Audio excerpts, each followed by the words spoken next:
over the dark night. She reached up to the sky of stars and caught the red-hot light of the North Star.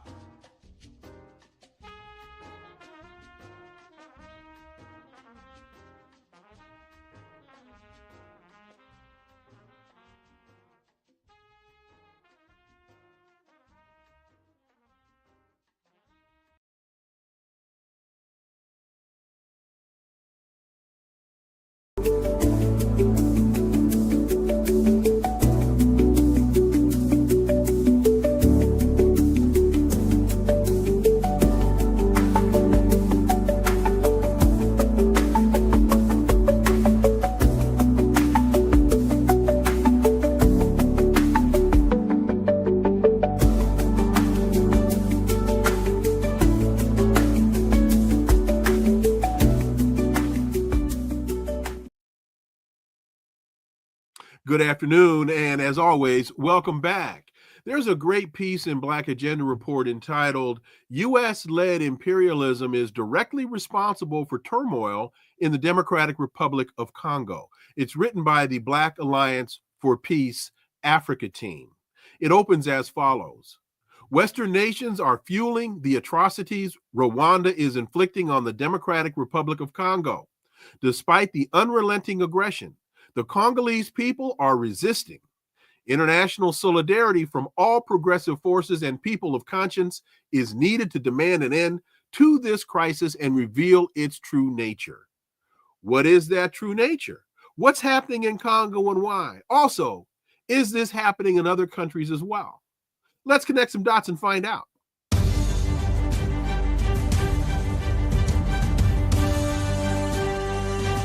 Connecting the Dots with Dr. Wilmer Leon, where the analysis of politics, culture, and history converge. Welcome to the Connecting the Dots podcast with Dr. Wilmer Leon, and I am Wilmer Leon. Here's the point. We have a tendency to view current events as though they take place in a vacuum, failing to understand the broader historic context in which most events occur. During each episode, my guests and I have probing, provocative, and in-depth discussions that connect the dots between these events and the broader historic context in which they take place, thus enabling you to better understand and analyze the events that are impacting the global village in which we live. On today's episode, the issue before us is, what's behind the conflict in Congo? Why? And why should we care? My guest is a member of the Black Alliance for Peace and Horn of Africa, Pan-Africans for Liberation and Solidarity. And she wrote the piece, or co-wrote the piece, contributed to the piece that I referenced in the open. She's Yolian Ogbu. Yolian, welcome. Hi, Wilmer. Thanks so much for having me. Thank you for joining us. Thank you for your flexibility. Greatly, greatly appreciated. The piece opens, the Black Alliance for Peace Africa team and U.S. Out of Africa Network stands in unwavering solidarity with the Congolese people as they endure yet another chapter of violence, exploitation, and masked imperialist aggression in the Eastern Democratic Republic of Congo. Yolian, that you also talk about in the piece about revealing the true nature of this crisis. What's at the crux? What's the true nature of the crisis? Well, the true nature of this crisis is resource theft and imperialism, of course, at the core, specifically imperialism done in the name of this transition that we're taking towards a clean energy, a green energy transition. The issue with DRC is that it's one of the richest countries in the world. Its untapped mineral reserves alone are worth over $24 trillion. Yet at the same time, we're seeing over 75% of the population live on less than $2 a day, with about 1 in 6 Congolese people living in extreme poverty. So how is it that, a country so resourceful and impactful and huge, I mean, it covers east and all the way to the west of the continent, how can that kind of country account for this much poverty. And I think this is where we have to understand history and understand the rampant theft that has happened to the Congolese people as early as the 1800s. You know, some would consider this to be an oxymoron. Green energy transition fueling a military/humanitarian crisis. We always think of green energy saving the earth, being earth friendly, all of these types of programs that we're talking about trying to save the planet. And so what the oxymoron seems to be in saving the planet, we're causing a humanitarian crisis in one of the countries that has some of the minerals needed in order to make this transition. Right, exactly. If, you know, we can kind of go back to understanding how the role of the continent, the African continent, within not even just the green energy transition, but thinking more broadly about how who does Africa rely on and who is dependent on Africa. So Africa should be really seen as this, I think if we take back from what Mark said, industrial reserve army for the global capitalist system. If we understand capitalism as a system that exploits and extracts, there's always going to be someone at the bottom of this totem pole. And historically, it has always been Africans. So the reason why it's, I guess, such a contradictory statement is that it's true. The African continent, particularly Congo, is necessary and is needed in order to fuel this energy transition and ultimately save us from the climate crisis that is ensuing thanks to the oil and gas industry. Yes. However, it won't happen at the expense of Congolese people, and this is the problem.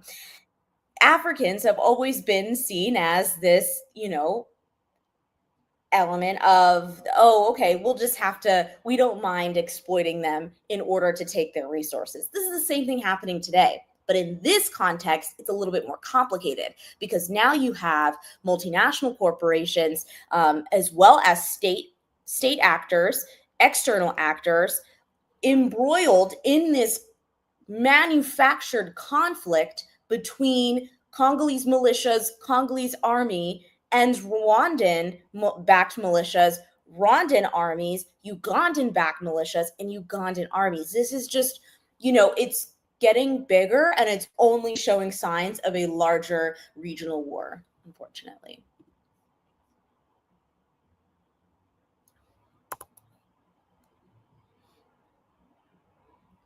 Oh, I can't hear.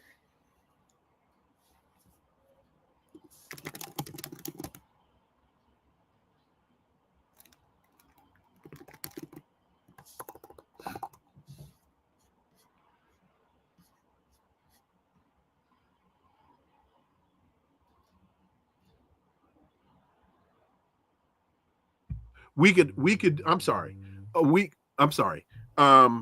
In listening to you, the name Patrice Lumumba comes to mind. And the name of the show is Connecting the Dots.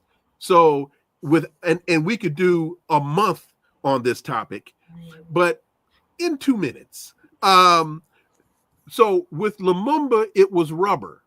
There were a number of issues, but the primary issue was rubber. Now we move from Lumumba and the West assassinating Patrice Lumumba to the strategic minerals that now lie beneath the soil. Am I wrong to try to connect those dots? No, in fact, you know, these are the dots that need to be connected. That we need the mainstream and the public to really understand that this is not something that's new to Congolese folks, and this is not a new phenomenon on the African continent. If anything, it's a continuation, just under different pretenses. So I mentioned briefly the green energy transition, but I also forgot to mention this digital economy that is reliant on Congolese minerals.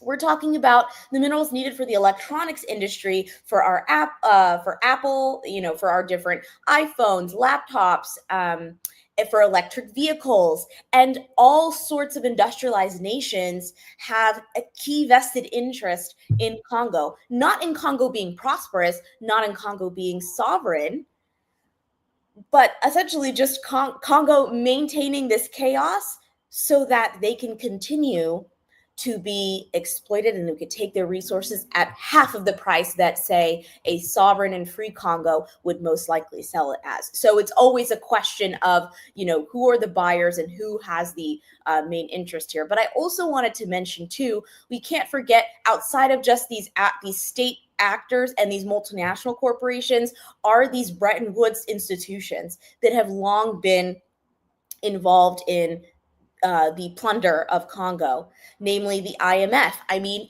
every single chance they get, days before each election that has happened in the Congo, that we would see millions of dollars being put into whoever won the election in order to, quote, preserve program objectives. That's what they'd say in these documents. Preserve those objectives through any type of economic reform. And what that could look like would be privatizing electricity, creating the mining codes that the IMF was notorious for helping to create in right after the Second Congolese War in the late 90s, early 2000s. These mining codes set the foundation and was the trajectory for ensuring that these multinational corporations could buy up acres and acres of land, as well as have these exploratory projects for minerals, and in turn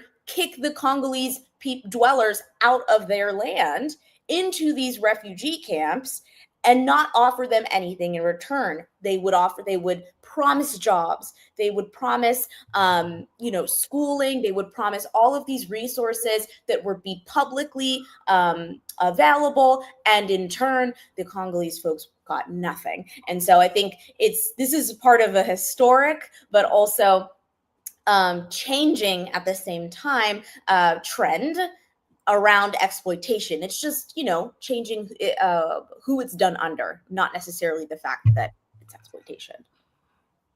I always ask folks when we're having conversations of this nature, I think it's very important to look at a map so that you can, because there's a geopolitical aspect in this conversation as well. So when you look at a map of the region, Congo, I believe, does have access to the Atlantic Ocean, but it is surrounded by Angola, Zambia, Tanzania, South Sudan.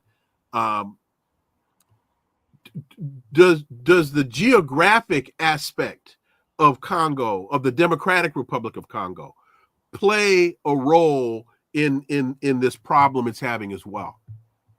Oh, thank you for this question, Wilmer. I think it's so important because of how vast the resources that Congo has, but specifically where it's located on the continent. Every country wants to be involved in extracting their resources. But how exactly do they do that? The question of transporting these resources are very important, which is why there are two main sides to this issue. We've got the Lobito Corridor, which is EU and US funded, as well as Canada, funded. That is a corridor that's going to transport these minerals that they've been building from Congo, inland Congo, all the way to Angola, and be able to transport it to the Atlantic Ocean so they could have access to these minerals. But on the other side, you've got the Belt and Road Initiative, which is extremely important to China's developmental stage, but also China being able to develop and accumulate resources as well. Mind you, China has, and they've been smart about this, they have about they, I guess, 80%, over 80% in terms of being able to process. They own 80% of the processing of minerals that they do extract from Congo. And that's 80% of the critical mineral market. So the US has a vested interest in ensuring that they can potentially catch up, but also surpass China. I would argue that they're pretty late in the game to doing this. China has been involved in extracting these resources and putting together these minerals deals since as early as the early 2000s, between 2002 and on. So this is over 20 years. They played the long game. And the US, unfortunately, while they have been involved as early as the 60s and 70s, and of course they were directly involved, as in the CIA was directly involved in assassinating Lumumba, paying off his confidant and friend at the time to assassinate Lumumba. But on top of that, instate Mobutu, Joseph Mobutu, into power, who reigned for 30 years. But once things started getting hectic, the U.S. kind of left, but they never really leave, but left in the sense that they weren't as involved directly in the process of extraction of these minerals. They kind of left it up to some of the European multinationals and Canadian multinationals. I say that all to say that there are these two main initiatives happening. The Lobito Corridor is directly an attempt to oppose the Belt and Road Initiative. And this is all happening in one country. And that says a lot about how important Congo is to not only securing resources, but also being able to see who wins in the race to owning as much of the resources, in the race to transitioning us to clean energy, but also in owning very key industries, the electronics industries, as well as the electrical vehicle industries. Because it's important for people to understand the importance of these minerals, coltan, for example, excuse me, and some of these other strategic minerals that play such an important role. Sorry about that. Play such an important role in our cell phones and other electronic devices. So if you could speak to that, please. Yes, I mean, it is extremely important. The coltan and cobalt, which we have actually seen the most amount of reserves that actually have barely been tapped into, which is to say that there's a lot more left in the Congo, is essential for powering our electronics industry. I think we also have to understand that the process is not just extraction only, right? The processing itself of being able to refine these minerals and then manufacture and deploy them as, turning them into literal phones and whatnot, is something that many countries have an interest in, but China has been, again, particularly leading on this front. Not only this, but if we think about how this relates to China and the issue with Taiwan and the semiconductor chips, Congo is essential as well. If we also think about the recent kind of tensions brewing between Zelensky and Trump, Ukraine and the U.S. and all of these tensions rising between them, there was that famous minerals deal that was not signed, but Zelensky's minerals reserves don't even touch that of what Congo has.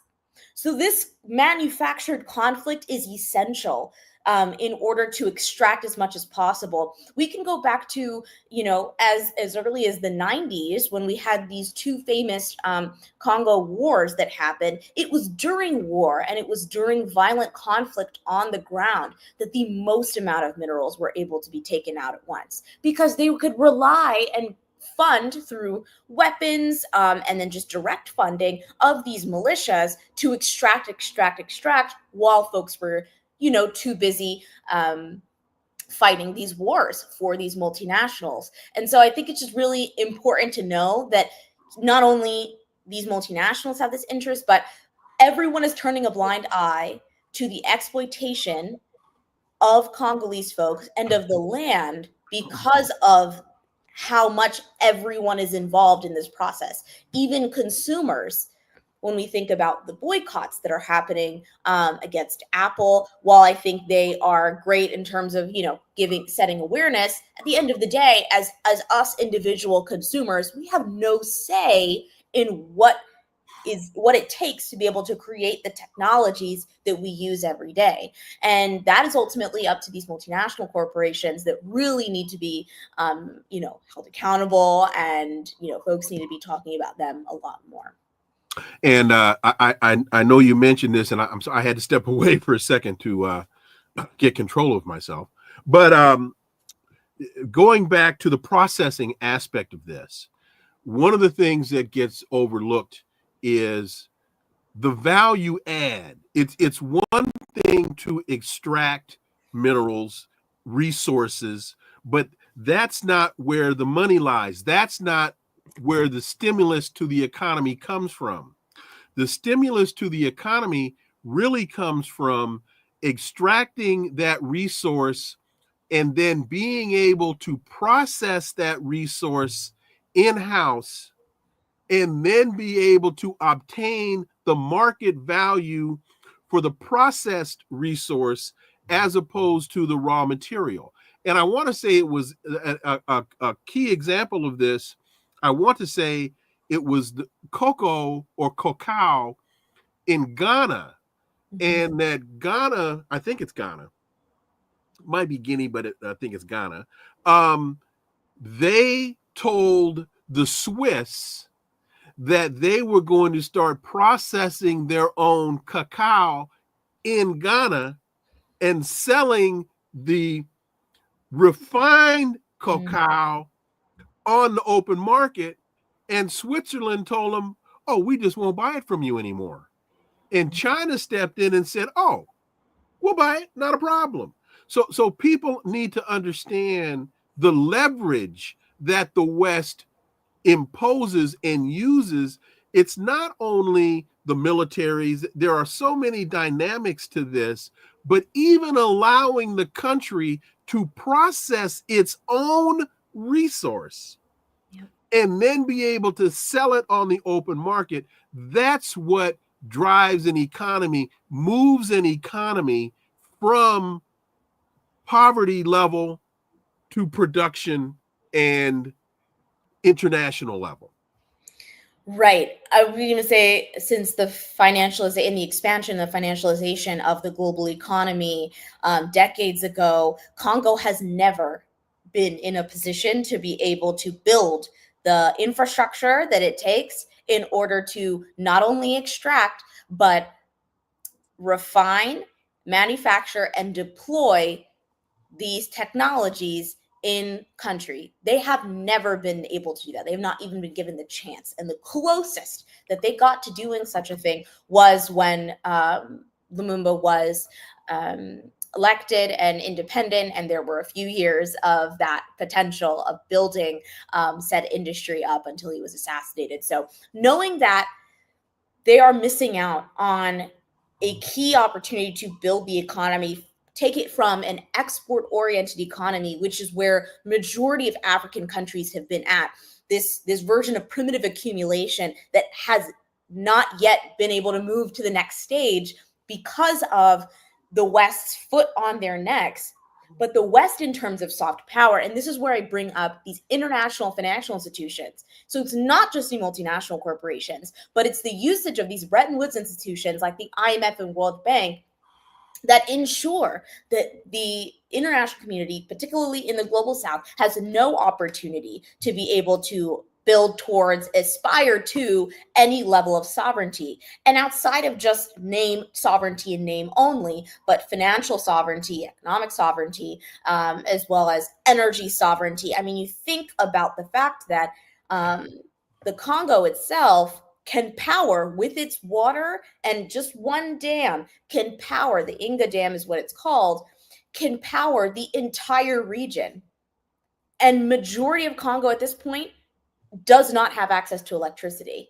Yet they can have the potential with water alone and hydroelectric power the entire region. The potential is there. The studies have been done. No action has been done in terms of resisting Western powers, because the problem here as well is that there is no political leverage here. The political leadership of these countries, and particularly of Congo, have no interest in asserting any sort of sovereignty. And that's what Western countries are so good at in terms of soft power, is that they need their lackeys, and they need their neo-colonial compradors to such as Kagame, for example, to ensure that these resources are exploited. When you just mentioned hydroelectric power and a dam, that also then turns the attention turns the focus of the conversation to agriculture and agrarian, because with a dam then comes the regulation of the flow of water, which means now you can develop irrigation processes and plans. And we know that Congo not only should be, through its mineral resources, as it is serving the world, it could feed the continent. Exactly. Not only can it feed, the continent just by, say, one type of crop, it has almost every crop imaginable. That's how plentiful and bountiful the land is. Tomatoes. It's so interesting, actually. Fun fact. So tomatoes are something that can easily be grown in the Congo. And as of this point, Congolese people can only use about 10% of the land, but the entire land itself can be used to feed the entire region, let alone the why are the Congolese people restricted to only using 10% of the land? And because that, your point makes me think about Zimbabwe and land reform, and it also makes me think about South Africa and land reform. Are those, we got to connect these dots. Yes. Are those issues related? Absolutely. Actually, so the point that you brought up about why they, asking why they can't use their land, it's twofold. One, the multinational corporations are really, really, really smart about giving these ridiculous contracts and saying that basically we own the rights to this land for like 90 years plus. So in the event that, we've stopped wanting to, explore and find said minerals of this part of the land, we still have access to it and you can't use it, even though, they haven't maybe touched that land in years. So that's one, multinational corporation. But what doesn't get talked about, one side, is the conservation industry and these conservation parks that are being built and these conservation projects. Another initiative that got revealed at Davos at the World Economic Forum in the past year was the Green Corridor Initiative. And this was President Tshisekedi of DRC, his, grand idea that he's going to work with the EU and several other Western companies to make sure that they conserve the land to help mitigate the climate crisis.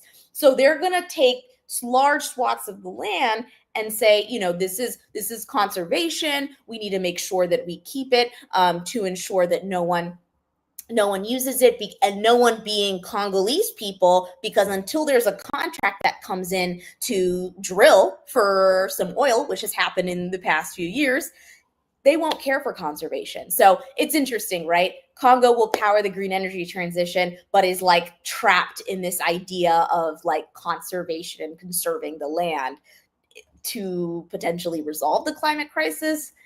So it's ridiculous. Is there an element, a political element in Congo that is pushing land reform, similar to Mugabe in Zimbabwe and what's his name in South Africa?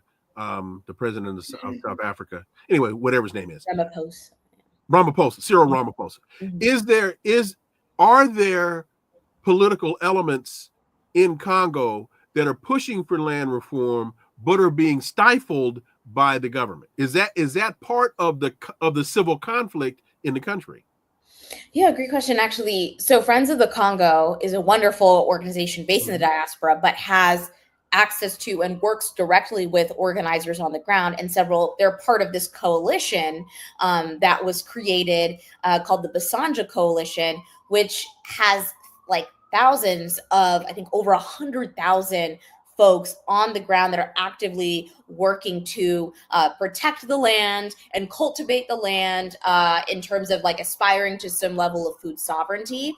They have that across Eastern Congo, Committee Kinshasa as well, in Kinshasa, the capital of Congo. So there's several organizations on the ground that are attempting to do this, but ideologically, they are not aligned with the government, and that's where everything kind of stops and halts. They have actually been targeted by the government several times. They have, there's been several folks that have been arrested, imprisoned, and have gone through torture. And so the government itself is not interested in any type of sovereignty or interested in working with these folks. So that's been one of the main issues here. But they're also being stifled by the conflict and these militias that are foreign funded, these mercenaries that have foreign mercenaries, such as the Romanian mercenaries that have been bought by the Congolese government to somehow, fight off M23. So there's many elements to this. And unfortunately, it can be seen as complicated, but it really isn't. And it's all ties back to imperialism. And I'm glad that you mentioned Romanian mercenaries, because getting back now to the conflict, what I think a lot of people aren't understanding is somehow Romanians are finding their way to Congo. Former mercenaries that were in Syria are finding their way to Congo. Weaponry that was supposed to be going to Ukraine is finding its. So could you talk about how mysteriously these misdirected militants that are supposed to be in conflicts in other regions of the world wind up on an airplane and land in Congo? How does that happen? Yeah, I mean, they need to get better travel agents. That's their problem. Right. Yeah, the U.S. government for sure. No, it's not a surprise that these folks are just winding up here, because truthfully, people say war is on the way. I think war is already here. And a main part of this war that's happening, I think it's one of the first steps to a larger battle between the US and China, and everyone is in between, essentially. Well, in fact, that was my next question, to talk about this in the context of imperialism. People, when I as you know, because you do a lot of these shows with me, I do a lot of these shows, and so a lot of people will ask, well, what's at the crux of the problem between the United States and Russia? What's at the crux of the problem between the United States and China? And I say, well, very simply, imperialism. Russia is an anti-imperialist country. China is anti-imperialist. Your thoughts? I think if I'm wrong, tell me I'm wrong. I would push back just a bit, because I don't know if I would call Russia an anti-imperialist. I don't know if I would necessarily call China an anti-imperialist. I think that they're doing a lot of the moves that they're making is for maintaining their national sovereignty, their national security, and their territorial integrity. And what that looks like for China, considering their politics are definitely different than the United States, is a lot more enticing and progressive to, say, the African country that is doing business with them.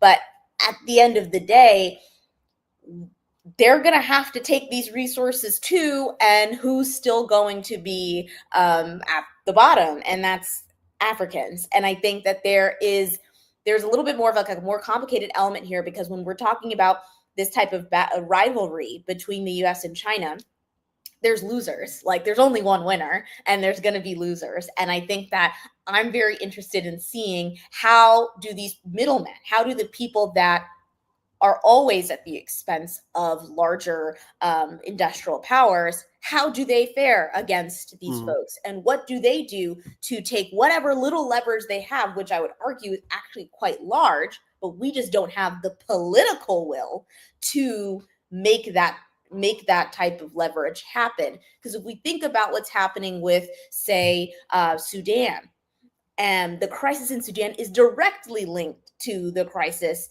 in Congo, in Syria, in all these countries all over the world. Sudan is so interesting because that was my next question. Go ahead. Okay, well, I'm reading your mind. But no, I'm channeling my inner Yolian Ogbu. Go ahead. All right. So Sudan's interesting because the UAE is actually directly to blame for the conflict between the government and this militia group. And the reason why is because not only do they take, and they've done this over the past decade, they have started buying up pieces of the land and also ensuring that they can take gold and other major resources at the same time. Similar to Rwanda, the UAE has no gold reserves of its own. They have literally none. Yet they are one of the number one exporter. People know Dubai as this luxurious, amazing place with all this gold. Little do you know, it's actually from Sudan. The same could be said in Congo as it relates to Rwanda. Rwanda is the lead exporter of these critical minerals, yet has absolutely nothing in their ground. And so we're seeing how these middlemen are actively being used by Western countries, or at least in tandem with Western countries, to exploit. And so, yeah, they're all connected. And I just wanted to make that point. And so where are the Sahel states in this? Not necessarily Rwanda and Congo in terms of that conflict, but just in the bigger picture, in terms of what's happening in Niger, what's happening in Mali.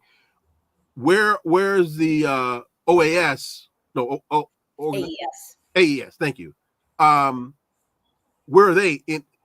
Tie that into this, please. Yeah, no, again, it's all connected. And I think that's so interesting. So before I get to AES, please. Absolutely. Before we get to AES, actually, I forgot to mention that you talked about Russia. Russia is also directly involved in the Sudan issue and has been stifled in terms of making certain deals with mines because, quick aside, the U.S. actually used USAID before USAID has just been defunded. USAID was in Sudan, and they were funneling money to media and journalists to cover the exploitation of Sudanese people by the Wagner Group, by these Russian forces, and essentially convinced them to figure out how to basically say no to working with Russia. The same thing is happening in the Sahel. So Russia is an interesting element here because we're seeing Russia be involved in the Sahel, but met with a lot of excitement. People were raising Russian flags around. I mean, there's clearly some level of reciprocity and friendship between Russia and the Sahel, and has been key in continuing to assert the Sahel or the AES's sovereignty, because they actually have been taking steps to structurally de-link themselves from the Francophone world, but particularly from France. I mean, when we talk about the currency situation, we talk about access to uranium. Uranium is huge, and uranium is needed not only to just electricity, but we're also thinking about the clean energy transition. Uranium is going to be key here to deploy renewable energy at the rate that we need it, because unfortunately, we're not where we're at in terms of renewable energy infrastructure. So to think that somewhere like the AES could be able to harness that energy on their terms alone, connect that with Congo and Congo's capacity to do the same. Did you know that Congo also has uranium?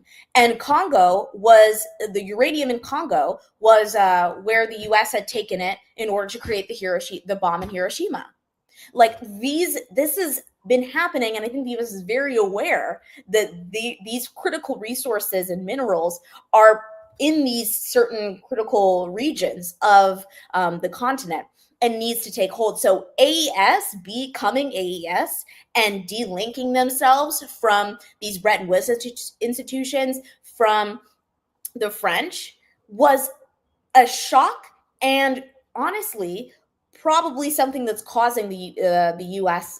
Government, as well as the EU, to run around like chickens with their head cut off, because this is going to spark, and has been sparking, this momentum across the continent of these progressive forces rallying and trying to assert their sovereignty. This is a trend the West does not want, but it is happening, and it seems like we're heading in that direction. So the AES situation is very interesting, and they're in need of critical support at this time, as they're attempting to move away and assert their sovereignty and build infrastructure. I think just recently there was an announcement in Burkina Faso that they had built their own tomato factory, and they are taking the first steps to be able to change their economy from export oriented to manufacturing and selling actual tomatoes from Burkina Faso. And I think that says a lot about the road that they're on towards development.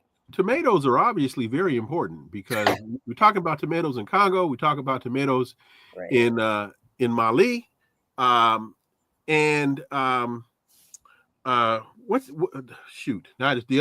country in the Middle East, they export a lot of tomatoes.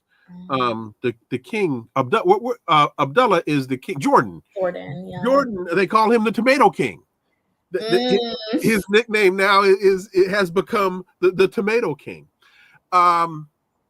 So we had the unrest in Niger. The Nigerians. Oh, Chance Wilson, thank you for that super sticker. Greatly appreciate it, my brother. Chauncey, I'm sorry, Chauncey Wilson, thank you for that super sticker. What was my question? Oh, so we saw the conflict in Niger. The Nigerians kick out the French. The United States turns to ECOWAS and says, you got to stop this. And ECOWAS says, you must return the French within 10 days or we're coming in. And they went, yeah, right. Mm-hmm. And then we see what has happened in Mali. We have seen now with the Alliance of Sahel States. There we go. And so the Alliance of Sahel States has decoupled themselves from ECOWAS, which was basically the United States-backed economic organization to control that part of the continent. Mm-hmm. So we know that imperialists do not like these kinds of action, that global hegemons do not go quietly into that long, dark night. So what do you see being on the horizon? Or are the conflicts that we're seeing in Rwanda and Congo, are the conflicts that we're seeing in Mali, are those the tentacles of the United States trying to resist these true independence movements, not flag independence, but actual independent control of their own sovereignty? Is that what we're seeing here?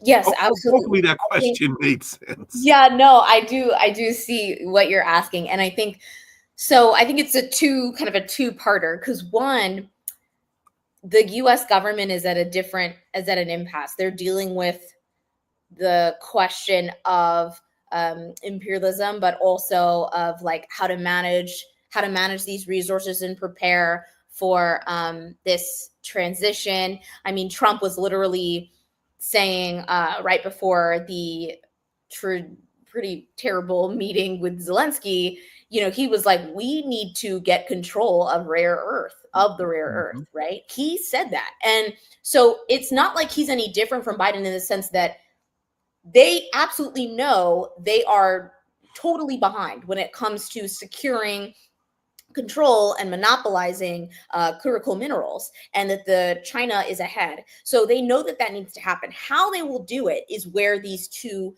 elements of the ruling class kind of diverge. And so, wait a minute.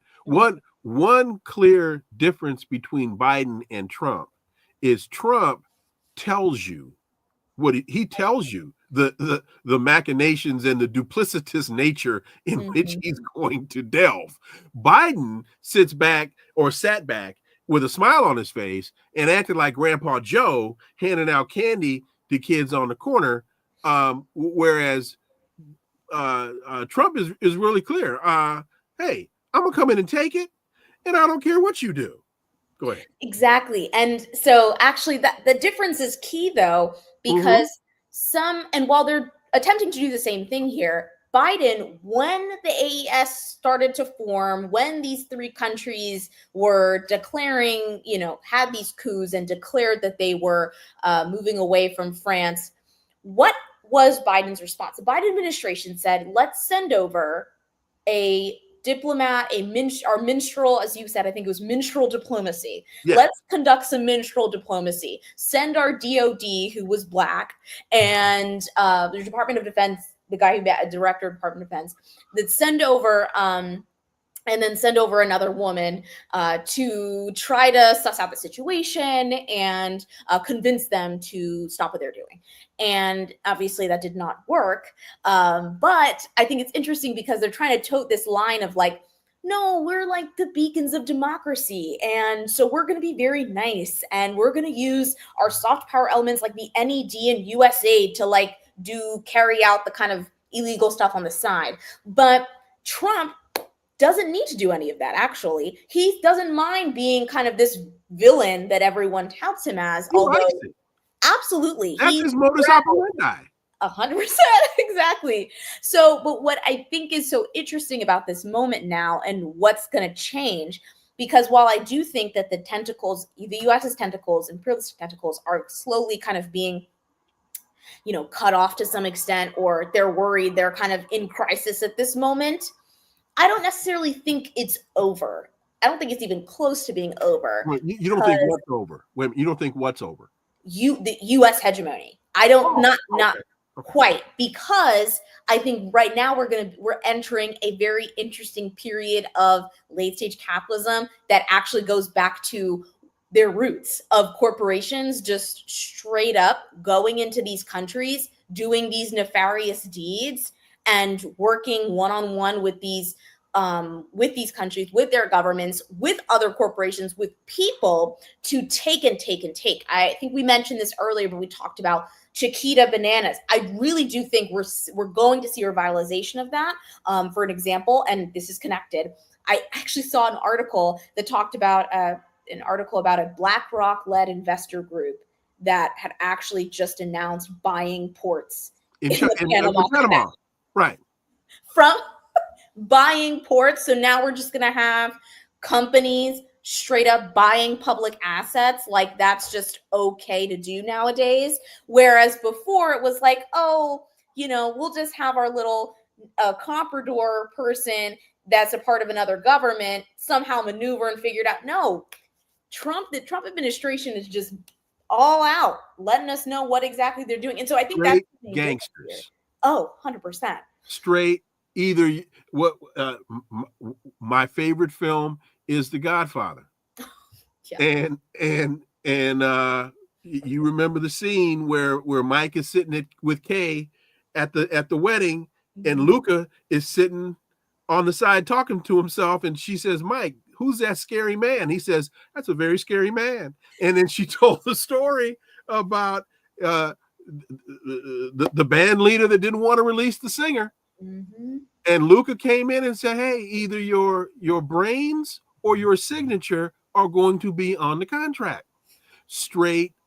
That's why I love The Godfather, because it explains so much of how the world turns. Mm-hmm. Anyway, we don't need to get your critique of The Godfather. But that scene. Yeah. And so folks are wondering, how does this apply? Well, 3 weeks ago, Donald Trump says, "Oh, we're going to take the canal," and then everybody says, "Oh, that's impossible. How are you going to do that?" Now what happens? BlackRock goes in and, for all intents and purposes, buys the canal. Yeah, Exactly. and so it's one huge game that they're playing, and they're just kind of using different pawns wherever and whenever they can. And so when it comes to Congo, you know, I'm not surprised if we're going to be seeing it. We actually already have seen multinational corporations fully funding and supporting certain militias. So as much as the issue is for sure Rwanda coming in, invading, taking over large swaths of Eastern Congo, that is an issue, and it is signaling, but it's signaling a much larger crisis that is to come, right? That is going to be chaos in the region of all types of folks coming in and taking and taking and taking. Well, I think that's Yolian Ogbu. Thank you so much for your time. This is chapter 1 of the Continent Primer with Yolian Ogbu, and I look forward to having you back for chapter 2. Absolutely, same here. Thanks so much. And thank you for your flexibility and for your tolerance of my illness and my insanity during my illness. Thank you. No, I'm glad you're feeling better, but yeah, thanks so much. All right. Thank you, Yolian. Hey, folks, thank you all so much for listening to the Connecting the Dots podcast with me, Dr. Wilmer Leon. Stay tuned. New episode tomorrow. Oh, got to figure out who my guest is going to be. Can't remember. Please follow, subscribe, leave a review, share the show. Follow us on social media. You can find all the links below in the show description. And remember, this is where the analysis of politics, culture, and history converge, because talk without analysis is just chatter, and we don't chatter here on Connecting the Dots. See y'all tomorrow. Until then, I am Dr. Wilmer Leon. Have a wonderful remainder of your day. Peace. I'm out.